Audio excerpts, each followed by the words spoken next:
Good morning, folks. I'm Ben Hayes, pastor of First Baptist Church, Dadeville, Alabama, bringing you our thought for the day today on this Wednesday morning. And I don't know where you are living, but in Dadeville, Alabama, it has turned off rather chilly this morning, but we've got great blue skies, and I'm excited for the rest of this week and the temperatures that have been forecast for us. I hope that you've taken the opportunity on this beautiful morning to get you a cup of coffee and one hand the Word of God in another hand, and just gone out and sat on your porch and listened to nature, communed with the Father, and heard the voice of the Spirit as He spoke to you about your day today, because He's created this day for you. And so today, as we get started, join me as we look at part of the sixth chapter of the book of Proverbs. And you'll remember what King Solomon is doing is he's giving specific words of wisdom to his son. And in so doing, he's reminding us of what wise living is all about.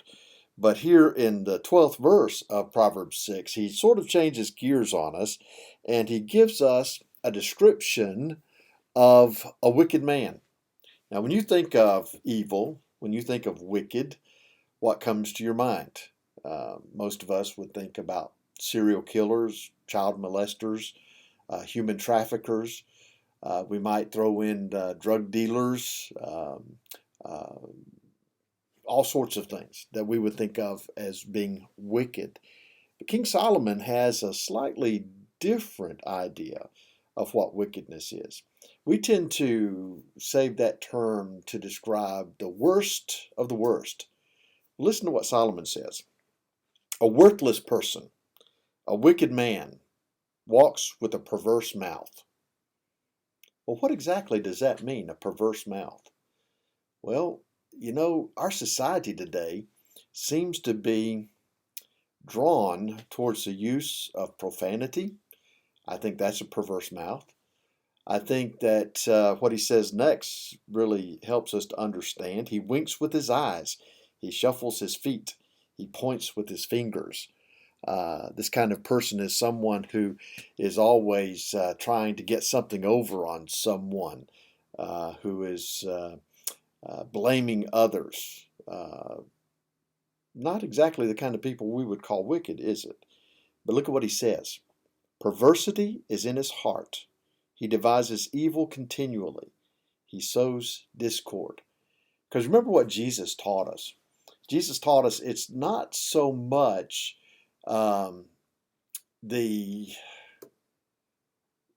actions that we take as it is the attitudes that are within us, in our hearts. You remember what he said? If you are angry at someone, you're just as guilty as if you committed murder. If you lust after someone, you're guilty of adultery.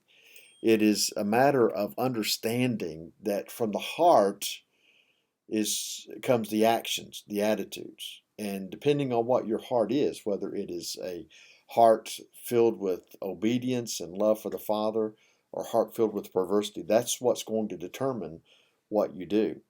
And so he says, therefore his calamity shall come suddenly. Suddenly he shall be broken without remedy. This wicked person will face judgment, and it will happen quickly.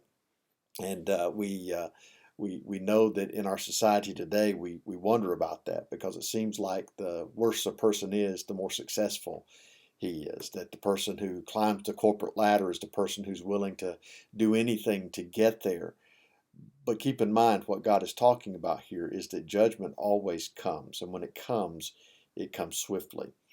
But then he gives us a list, and you have to understand that when you find a list in the Bible, it's not usually intended to be an exhaustive list. In other words, it's not all the things that he might include in this, but it is a sampling of what is there.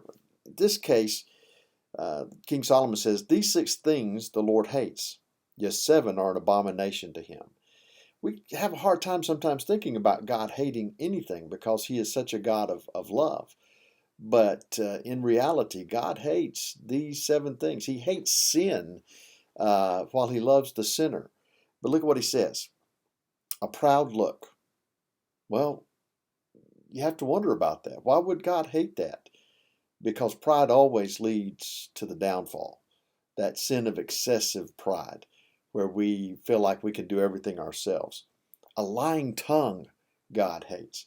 And that's not just talking about the big lies. He's talking about a person who is characterized by lying. And there are people out there who are pathological liars. They lie about everything, good, bad, indifferent. It doesn't matter, big or small. And God hates that. Why? Because the true child of God has a desire to be truthful and honest. That's part of who we are as believers. Hands that shed innocent blood. And our world is full of that. A heart that devises wicked plans. Feet that are swift in running to evil. A false witness who speaks lies, talking about someone in a court setting who perjures himself. And one who sows discord among brethren. Here's the thing. God hates disunity. Uh, Part of the whole process, or part of the whole purpose of the Christian life, is to bring us together in unity. Paul talks about this in the book of Ephesians, that God does this mighty work, this great mystery in bringing Jews and Gentiles together. Two groups, people groups that hate each other, but through his grace, he brings them together and forms one new man, one new people, and that is his church. Because that's what God's heart is, to unite, to bring together. And disunity is always a problem. People sow discord. And what they do is they start off by just criticizing and gossiping and trying to keep things stirred up. And God hates that. That's what he says here. And we need to recognize that. The things that God hates, we should hate. And we should respond accordingly. So I want you to think about this today and understand that the purpose of what Solomon says here is not so that we can point fingers and say, that's a wicked man, that's a wicked man, that's a wicked man. What he wants us to do is look inward into our hearts to see if these characteristics are part of who we are. Think about that today. Pray about that today. Let the Spirit speak to your heart about that today. And I hope that you will come away blessed knowing that you are closer to the Father.